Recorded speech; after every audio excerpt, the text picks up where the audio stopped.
Hello everyone, welcome to the M study point. जैसा कि आप लोग थंबनेल में देख रहे हैं कि आज मैं गाइज आप लोग का इंग्लिश का प्रैक्टिस सेट 2 कराऊंगा। अगर आप लोग प्रैक्टिस सेट 1 नहीं देखें तो उस वीडियो का लिंक इस वीडियो के नीचे डिस्क्रिप्शन में पिन कर दूंगा। अगर आप लोग नहीं देखें तो जाकर उस वीडियो को जरूर देखिएगा। ये गाइज आप लोग का इंग्लिश का प्रैक्टिस सेट 2 है, जिसमें बहुत सारे क्वेश्चंस को देखेंगे और उसके रूल्स को भी आप लोग को बताएंगे और समझाएंगे। तो चलिए गाइज वीडियो को स्टार्ट करते हैं। अगर आप लोग हमारे चैनल पर पहली बार विजिट कर रहे हैं तो चैनल को सब्सक्राइब कीजिएगा। साथ ही अगर वीडियो आपको पसंद आए तो वीडियो को लाइक और शेयर जरूर कीजिएगा। चलिए गाइस वीडियो को स्टार्ट करते हैं। तो गाइस आज का मेरा फर्स्ट जो क्वेश्चन है वो आपका कॉमन ईयर्स के सारे क्वेश्चन है। तो गाइस ये जो आपका फर्स्ट क्वेश्चन है ये क्या कर रहा है उसको हम लोग देखते हैं। तो फर्स्ट क्वेश्चन आपका है He told me that he wrote a letter to his superior for a certain reason। तो गाइस सबसे पहले तो हम आप लोग को ये बताना चाहेंगे कि ये सुपीरियर जो होता है, सुपेरियर जैसे हो गया, जो वर्ड के लास्ट में IOR लगता है वह अपने साथ कभी भी देन का प्रयोग नहीं करता है। देन का प्रयोग या फिर ये वाला देन का प्रयोग नहीं करता है। तो कहेगा सर किसका प्रयोग करता है? जो वर्ड के लास्ट में IOR लगा रहता है, जैसे आपका सुपेरियर हो गया, जूनियर हो गया, सीनियर हो गया, इंटीरियर हो गया, पोस्टेरियर हो गया। तो गाइस ये सारे वर्ड अपने साथ किसका प्रयोग करते हैं? टू का प्रयोग करते हैं। तो कहेगा सर ये सेंटेंस में तो ऐसा कोई रूल को फॉलो नहीं कर रहा है। हाँ नहीं कर रहा है, यहाँ पे सुपेरियर वर्ड लिखा हुआ था तो आप लोग का एग्जाम्स में अक्सर पूछे जाते हैं, तो मैं आप लोग को बताना हमको उचित लगा। चलिए गाइज इसमें एरर क्या हम वो फाइंड आउट करते हैं। गाइज आप लोग देखिएगा, समझने का कोशिश कीजिएगा। एक आपका होता है डायरेक्ट स्पीच, एक आपका होता है डायरेक्ट स्पीच और एक होता है आपका इनडायरेक्ट स्पीच। इनडायरेक्ट स्पीच, तो डायरेक्ट स्पीच में हम लोग को क्या बताया जाता है? तो डायरेक्ट स्पीच यानी डायरेक्ट स्पीच के नरेशन में हम लोग को ये बताया जाता है कि अगर आपका रिपोर्टिंग वर्ब, इधर हो गया आपका रिपोर्टिंग वर्ब और इधर हो गया आपका रिपोर्टेड स्पीच। अगर आपका रिपोर्टिंग वर्ब पास्ट में रहे, अगर आपका रिपोर्टिंग वर्ब पास्ट में रहे तो रिपोर्टेड स्पीच किस में होता है? पास्ट परफेक्ट में होता है। हाँ पास्ट परफेक्ट में होता है। लेकिन अगर इनडायरेक्ट में सॉरी तो आपका रिपोर्टेड स्पीच सिंपल पास्ट में होता है। किस में होता है? सिंपल पास्ट में होता है। अगर वही इनडायरेक्ट स्पीच में अगर बात करें कि रिपोर्टिंग वर्ब अगर आपका पास्ट में रहे, अगर आपका रिपोर्टिंग वर्ब पास्ट में रहे तो रिपोर्टेड स्पीच किस में होगा? पास्ट परफेक्ट में होगा। समझ में आया? देखिए डायरेक्ट स्पीच में क्या होता है, रिपोर्टिंग वर्ब अगर आपका पास्ट में रहेगा तो रिपोर्टेड स्पीच आपका सिंपल पास्ट में जाएगा, यानी कॉमा इन्वर्टेड कॉमा के बाद क्या जाएगा? सिंपल पास्ट में। वही आपका इनडायरेक्ट स्पीच में क्या होता है, कॉमा इन्वर्टेड कॉमा के बदले डैट आता है, कॉमा इन्वर्टेड कॉमा के बदले क्या आता है? डैट आता है और उसके बाद क्या आएगा? पास्ट परफेक्ट आएगा। इस क्वेश्चन के माध्यम से आप लोग समझने का कोशिश कीजिएगा। जैसे ही टोल्ड मी है, ही टोल्ड मी है, मानिए यहाँ पे डैट आपका नहीं है, कॉमा इन्वर्टेड कॉमा है। समझने का कोशिश कीजिएगा, कॉमा इन्वर्टेड कॉमा है, ही रोट अ लेटर है, तो इधर भी आपका पास्ट हो गया, इधर आपका पास्ट हो गया, तो इधर क्या होगा? सिंपल पास्ट हो गया, यानी ये डायरेक्ट स्पीच का रूल को फॉलो किया। लेकिन गाइज यहाँ पे आप लोग ध्यान दीजिएगा, यहाँ पे आपका कॉमा इन्वर्टेड कॉमा नहीं लिखा हुआ है, डैट लिखा हुआ है, यानी ये जो सेंटेंस आपका है इनडायरेक्ट स्पीच में है। इनडायरेक्ट स्पीच में है ना, इनडायरेक्ट स्पीच में है। और जब इनडायरेक्ट स्पीच में है तो गाइज यहाँ पर आपका रोट नहीं होगा, क्या होगा? हैड रिटेन होगा, क्योंकि ये पास्ट परफेक्ट में जाएगा, हैड रिटेन होगा। ठीक है, आई होप कि आप लोग समझ गए होंगे। चलेगा नेक्स्ट क्वेश्चन की ओर मूव करते हैं। इसमें आपका ऑप्शन नंबर बी में एरर है। नेक्स्ट क्वेश्चन आप लोग के सामने ये दिखा रहा है, चलिए इसको पढ़ने का कोशिश करते हैं। क्या कह रहा है? The teacher said to the boys. पहले आप लोग खुद से वीडियो को पॉज करके क्वेश्चन को आराम से पढ़िए और इसका आंसर निकालिए और तुरंत कमेंट बॉक्स में इसका कमेंट भी कीजिए कि इसका आंसर क्या होगा। चलिए पढ़ते हैं। The teacher said to the boys that one ought to work hard to earn one living. तो गाइज यहाँ पे आप लोग को कौन सा पार्ट में एरर लग रहा है समझने का कोशिश कीजिएगा। क्या कर रहा है? Work hard to earn one living. अच्छा गाइज आप लोग को हम बताए थे, एक होता है आपका जिरंड। जिरंड, ठीक है सर, जिरंड क्या होता है? तो वर्ब प्लस आईएनजी के फॉर्मेट को क्या कहते हैं? वर्ब प्लस आईएनजी के फॉर्मेट को क्या कहते हैं? जिरंड कहते हैं। कहेगा सर हम जिरंड को कैसे पहचानेंगे? अगर तो आप लोग समझने का कोशिश कीजिए कि जिरंड को हम कैसे पहचानेंगे। अगर वर्ब प्लस आईएनजी रहेगा तो जिरंड होगा। लेकिन आप लोग ये भी कहिएगा sir is am are was were के साथ अगर आईएनजी का फॉर्मेट आएगा, जैसे इज एम आर है, is am are was were के बाद अगर आईएनजी का फॉर्मेट आएगा तो क्या वो जिरंड हो सकता है? तो नहीं, ये जिरंड नहीं होगा। ये आपका क्या होगा? वर्ब हो जाएगा। ये आपका जिरंड नहीं होगा, ये आपका वर्ब होगा। वर्ब प्लस आईएनजी जो आपका प्रेजेंट कंटिन्यूअस, पास्ट कंटिन्यूअस और फ्यूचर कंटिन्यूअस में हम लोग उसका प्रयोग करते हैं। तो गाइज जिरंड वो होता है जिसके पहले वर्ब प्लस आईएनजी तो ऑलरेडी रहेगा ही, लेकिन उसके पहले कोई भी ऑक्सिलरी वर्ब का प्रयोग नहीं किया रहेगा। जैसे कि आपका ये रहा, लिविंग तो है यानी वर्ब प्लस आईएनजी तो ये लिखा हुआ है, ये वर्ब प्लस आईएनजी तो है, लेकिन इसके पहले कोई भी ऑक्सिलरी वर्ब जैसे is, am are, was, were, has, have का प्रयोग नहीं किया गया है, तो ये आपका जिरंड होता है। और जिरंड हमेशा नाउन की तरह एक्ट करता है। जिरंड हमेशा किसकी तरह एक्ट करता है? नाउन की तरह एक्ट करता है। ठीक है सर, ये सब बातें को छोड़िए, अब हमको बताइए कि इस पार्ट में एरर कहाँ पे है। तो एरर गाइज आपका ऑप्शन नंबर सी में है।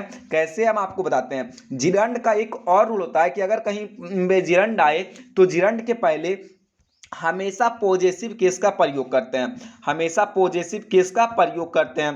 तो देखिए लिविंग तो लिखा है, लेकिन लिविंग के पहले आपका पॉजेसिव केस का प्रयोग नहीं किया गया है, तो यहाँ वन नहीं हो, क्या होगा? वंस होगा। अगर हम इसको एपोस्ट्रोफी एस को लगा देंगे तो ये क्या हो गया? आपका पॉजेसिव केस बन गया। ठीक है, तो यहाँ लिविंग के पहले क्या होगा? वंस होगा। चलिए, आई होप कि आप लोग समझ गए होंगे। नेक्स्ट क्वेश्चन गाइज आप लोग के सामने ये रहा, क्या कह रहा है, इसको ध्यान से पढ़ने का कोशिश कीजिएगा। चलिए, आई होप कि आप लोग पढ़ भी लिए होंगे और इसमें एरर को भी फाइंड आउट कर लिए होंगे। क्या कह रहा है, इसको समझने का कोशिश करते हैं। He reminded me that he has often told not to play with fire. अब गाइज यहाँ पे देखिएगा, ये जो डैट का प्रयोग किया गया है, ये डैट दो क्लाउज को जोड़ने का काम कर रहा है। डैट का जो यहाँ पे प्रयोग किया गया है, ये जो आपका डैट का प्रयोग किया गया है, एक तो आपका ये क्लाउज हो गया और एक आपका ये हो गया, एक आपका ये और ये पूरा एक क्लाउज। ठीक है, यानी एक क्लाउज आपका ये हो गया फर्स्ट क्लाउज और ये आपका हो गया यहाँ से सेकेंड क्लाउज स्टार्ट होगा। और डैट क्या कर रहा है? तो that as a linking word के रूप में काम कर रहा है, लिंकिंग वर्ड के रूप में काम कर रहा है, यानी दोनों सेंटेंस को जोड़ने का काम कर रहा है। जब डैट दो क्लाउज को जोड़ने का काम करता है तो जो दोनों सेंटेंस जो होते हैं वो सेम टेंस में होते हैं। जो दोनों सेंटेंस होते हैं क्या होते हैं? सेम टेंस में होते हैं। तो गाइज यहाँ पे देखिएगा, फर्स्ट सेंटेंस जो आपका है वो आपका पास्ट में है, फर्स्ट आपका पास्ट में है, लेकिन सेकेंड वाला जो है क्या है? प्रेजेंट में है, तो ये तो गलत है। और जो हम टेंस को बदलेंगे वो फर्स्ट के अकॉर्डिंग ही बदलेंगे। तो आपका फर्स्ट आपका अगर पास्ट में है तो सेकेंड भी क्या होना चाहिए? आपका पास्ट में ही होना चाहिए। यहाँ पे हैज नहीं होगा, क्या होगा? हैड होगा। आई होप कि आप लोग समझ गए होंगे। अगर नहीं समझ में आया तो कमेंट बॉक्स में अपना ओपिनियन जरूर शेयर कीजिएगा। नेक्स्ट क्वेश्चन आपका ये रहा, I would have asked, same question है लग रहा है, चलिए इसको रीड करते हैं। I would have asked you for dinner if I had known that you are staying here tonight. Same question है गाइज। यहाँ पे भी देखिएगा, यहाँ जो डैट है, डैट क्या कर रहा है? दो क्लाउज को जोड़ने का काम कर रहा है। एक तो आपका ये हो गया और ये पूरा आपका हो गया ना, और एक आपका ये हो गया। तो गाइज यहाँ पे देखिएगा, जो फर्स्ट क्लाउज है, जो आपका फर्स्ट क्लाउज जो ये है, फर्स्ट क्लाउज ये आपका पास्ट में है, फर्स्ट क्लाउज आपका पास्ट में है, तो सेकेंड क्लाउज किस में जाएगा जी? कहेगा सर ऑफकोर्स फास्ट में जाएगा, पास्ट में ही जाएगा, पास्ट में जाएगा। तो पास्ट में जब जाएगा तो यहाँ पे आर नहीं होगा, क्या होगा? वर्ब होगा। क्या होगा? वेयर होगा। आई होप कि समझ में आ रहा होगा आप लोग को। अगर आप लोग को समझ में नहीं आ रहा है तो कमेंट बॉक्स में कमेंट जरूर कीजिएगा, ताकि जब हम नेक्स्ट वीडियो अपलोड करें तो आई होप कि और अच्छा तरीके से हम बनाकर अपलोड करें। चलेगा, नेक्स्ट क्वेश्चन आपका ये रहा, बहुत ही बढ़िया रूल है, समझने का कोशिश कीजिएगा। He educated not only his nephew but also set him up in business. पहले आप लोग दो तीन चीजों को लिखिए, जैसे नॉट ओनली हो गया और बट ऑल्सो हो गया, इस प्रकार से आप लोग लिखिए, जिस प्रकार से हम लिख ले रहे हैं, नॉट ओनली और ऐसे कीजिएगा बट ऑल्सो। ठीक है, बट ऑल्सो यहाँ पे हो गया एक आपका इधर और एक आपका हो गया नीदर नॉर, जो आपके अक्सर एग्जाम में पूछे जाते हैं, नीदर नॉर। अब इसके बहुत सारे रूल्स होते हैं, जो आपको हम वेरीफाई करेंगे अभी तुरंत।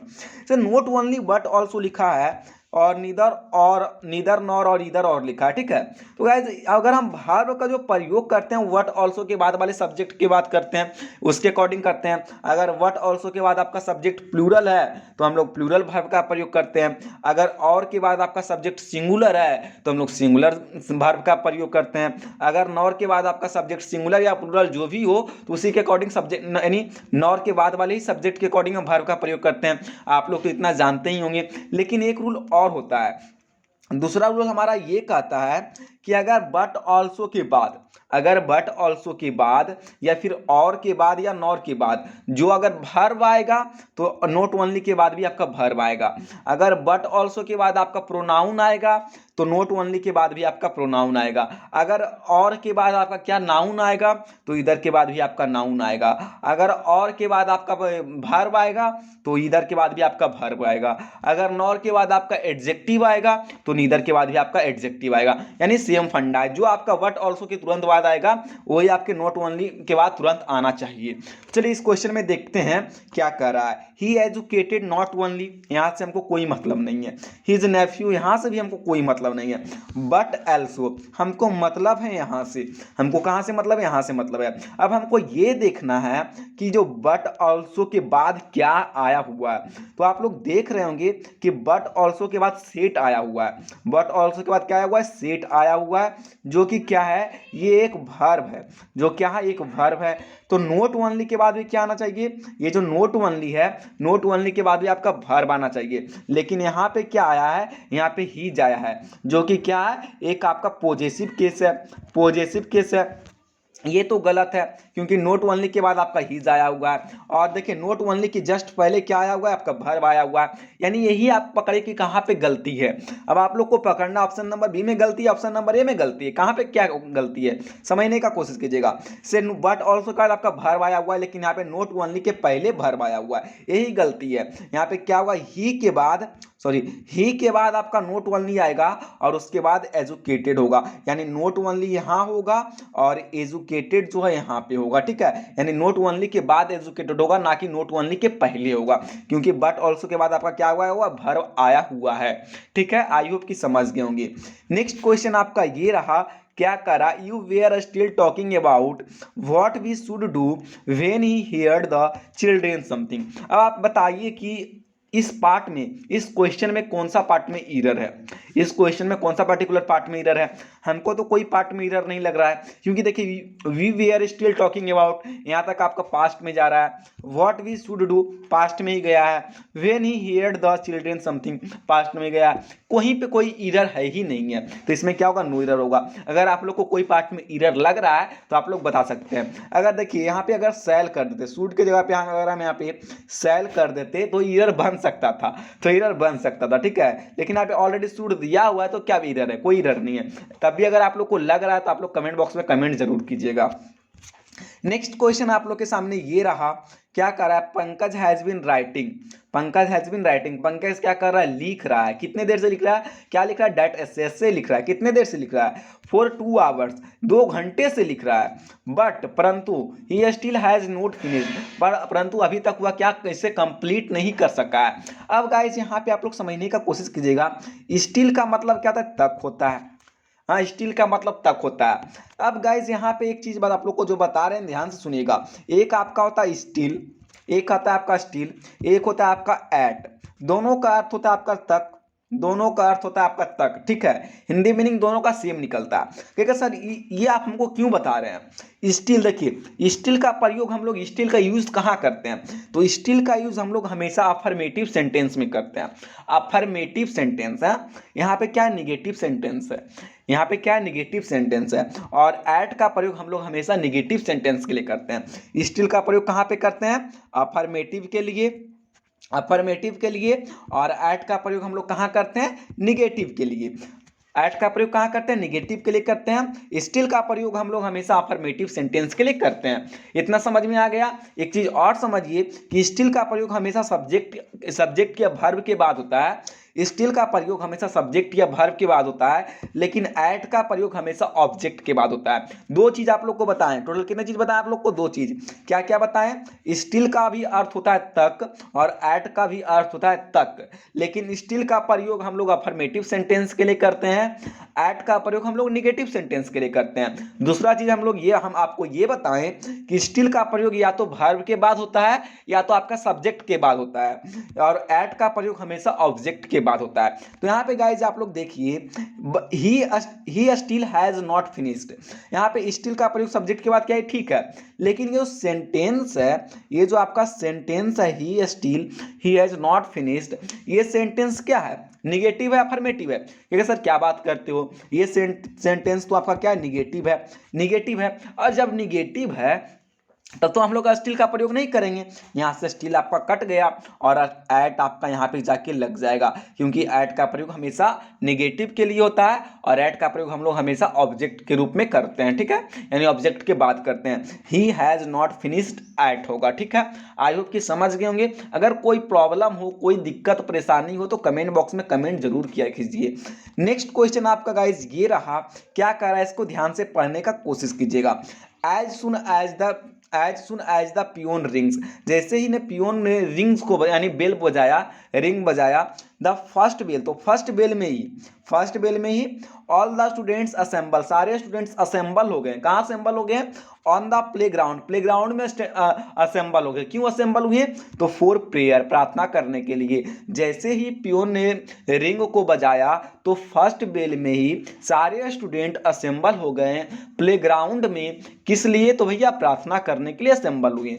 अब गाइज पूरा सेंटेंस का आप लोग को हम हिंदी मीनिंग करके समझा दिए हैं। अब आप लोग ये तो समझ ही गए हैं, यहाँ पे जो देन का प्रयोग किया गया है इसका कोई औचित्य नहीं बनता है, इसका कोई औचित्य नहीं बनता है। देन का जो यहाँ पे प्रयोग किया गया गाइज, ये आपका सुपरफ्लूअस माना जाएगा, सुपरफ्लूअस माना जाएगा। अब कहिए सर सुपरफ्लूअस क्या होता है? तो यहाँ पे देन का प्रयोग एक अनावश्यक माना जाएगा। यहाँ पे देन का प्रयोग ना भी करे तो अच्छा है। जैसे देखिए आप ऑलरेडी खा चुके हैं, और फिर आपको कोई कहेगा नहीं 2 रोटी और खा लो ना, तो क्या अनावश्यक है। तो इसी यहाँ पे क्या करा, as soon as the peon ring, जैसे ही प्यून ने रिंग बजाया तो सारे स्टूडेंट फर्स्ट बेल में ही प्लेग्राउंड में असेंबल हो गए। तो यहाँ तो का सेंस तो ऑलरेडी निकल ही रहा है। तो का सेंस, देन का अर्थ क्या होता है? देन का अर्थ होता है तो, देन का हिंदी मीनिंग क्या होता है? तो होता है। और तो का सेंस तो सेंटेंस ऑलरेडी दे ही रहा है, तो का सेंस सेंटेंस तो ऑलरेडी दे ही रहा है, तो हम फिर से तो को क्यों लगाएं? देन को आखिर क्यों लगाएं? हमको अगर देन का प्रयोग कहाँ करते हैं? देन का प्रयोग हम लोग वहां करते हैं जहां तो का सेंस देना हो, लेकिन जहां ऑलरेडी दे ही रहा है तो हम वहां पे देन का प्रयोग क्यों करेंगे? इसलिए यहाँ पे देन का प्रयोग अनावश्यक माना जाएगा, सुपरफ्लूअस माना जाएगा, ठीक है। नेक्स्ट क्वेश्चन आपका ये रहा, क्या कह रहा है, इसको ध्यान से पढ़ने का कोशिश कीजिएगा। चलेगा, इसको देखते हैं। If the tourist would have come here I would certainly have taken them around. अब इस सेंटेंस में ज़्यादा कोई जान तो है नहीं, आप लोग को हम कई बार बता चुके हैं। अब यहाँ पे देखिए क्या कर रहा है, यहाँ पे क्या कर रहा है, इसको ध्यान से देखिए। If the tourist would have come here, हाँ, यदि कोई टूरिस्ट यहाँ पे आते तो, यदि कोई टूरिस्ट यहाँ पे आते तो, हाँ, तो ये क्या आपको बता रहा है, क्या आपको बता रहा है जी? तो ये आपको एक डिजायर वाला बात बता रहा है। अनफुलफिल्ड सेंटेंस इसको कहते हैं। इसको क्या कहते हैं? अनफुलफिल्ड सेंटेंस, जो पूरा हो भी सकता है नहीं भी हो सकता है। जैसे कोई टूरिस्ट आ भी सकते हैं, नहीं भी आ सकते हैं, कोई गारंटी थोड़ी कि अगर कोई टूरिस्ट आ ही जाए। अगर कोई टूरिस्ट, यदि कोई टूरिस्ट आते तो, यानी तो गाइस कहने का मतलब मेरा ये हुआ कि 20 वाले सेंटेंस, सॉरी यहाँ पे देखिएगा 20 विशेष वाले सेंटेंस डिजायर है, ठीक है, डिजायर और आपका अनफुलफिल्ड सेंटेंस, ये सारे क्या होते हैं? पास्ट में जाते हैं। ये सारे का प्रयोग अगर हम करें तो पास्ट में होता है। अब गाइज यहाँ पे ये देखिए, हम तो इतना जान गए कि अनफुलफिल्ड सेंटेंस की अगर बात की जाए, डिजायर वाले सेंटेंस की बात की जाए, 20 वाले सेंटेंस की बात की जाए, तो वो सारे सेंटेंस किस में जाते हैं? पास्ट टेंस में जाते हैं। और जब पास्ट टेंस में जाते हैं तो अभी वुड हैव नहीं होगा, क्या होगा? हैड होता है। जैसे कि आप लोग बच्चों ने पढ़े होंगे कभी कि काश में पक्षी होता तो आसमान में उड़ता। अनफुलफिल्ड डिजायर है, कभी हो ही नहीं सकता है, या कैसे हो सकता है? हो ही नहीं सकता है। ये सारे क्या? अनफुलफिल्ड डिजायर है। विशेष यदि मैं भगवान होता तो मैं ये करता, ये सारे क्या है? अनफुलफिल्ड डिजायर है, ठीक है। तो आई होप कि आप लोग समझ गए होंगे। नेक्स्ट क्वेश्चन गाइस आप लोग के सामने ये रहा, क्या कह रहा है, इसको ध्यान से पढ़ने का कोशिश कीजिएगा, और आज का सेशन का लास्ट क्वेश्चन है, तो आई होप कि आप लोग इसे अच्छे तरीके से समझेंगे। एवरीवन एग्री दैट, सारे एग्री करते हैं, किससे एग्री करते हैं? The Ganga is the holiest, Ganga क्या है? गंगा क्या है? सबसे पवित्र नदी है। Of all other rivers of India. पूरे भारतवर्ष में गंगा क्या है, सबसे पवित्र नदी है। तो अब देखिए पूरे भारतवर्ष की अगर बात कर रहा है, पूरे भारतवर्ष में गंगा क्या है, पवित्र नदी है। तो यहाँ पे अदर का प्रयोग क्यों किया भैया? यहाँ पे अगर अदर का प्रयोग नहीं करता तो सेंटेंस पूरा नहीं होता। सेंटेंस तो ऐसे भी पूरा हो रहा था। एवरीवन एग्री, सारे एग्री करते हैं, सारे मानते हैं, सारे कोई मानते हैं कि जो गंगा है सबसे पवित्र नदी है, ऑल रिवर्स ऑफ इंडिया। सारे पूरे मतलब पूरे इंडिया के जितने भी रिवर है, इंडिया के जितने भी रिवर है उसमें से सारे में से पवित्र कौन है नदी? तो सब सारे में से पवित्र नदी आपका गंगा है, यानी सब कोई मान रहा है। तो यहाँ पे अदर का प्रयोग क्यों किया? यहाँ पे अदर का प्रयोग सुपरफ्लूअस माना जाएगा। तो आई होप कि गाइज आप लोग को सेशन पसंद आया होगा। अगर आप लोग को सेशन पसंद आया तो एक लाइक कीजिएगा। अगर आप लोग हमारे चैनल पर नए तो चैनल को सब्सक्राइब कीजिएगा और ये वीडियो अपने दोस्तों के पास शेयर जरूर कीजिएगा जो अभी एयरफोर्स ने भी XY ग्रुप, आपका कोस्ट गार्ड, जो भी आपका तैयारी कर रहे हैं, SSC MTS हो गया, CHSL हो गया, जो भी तैयारी कर रहे हैं, तो इंग्लिश के लिए बेस्ट कोर्स है। और आप लोग का ये वीडियो गाइज रेगुलर आपका 10 बजे से पहले अपलोड हो जाया करेगा, ठीक है? तो आप लोग रेगुलर बेसिस पे इसको देख लिया कीजिएगा। चलिए नेक्स्ट वीडियो मिलते हैं। जय हिंद, वंदे मातरम।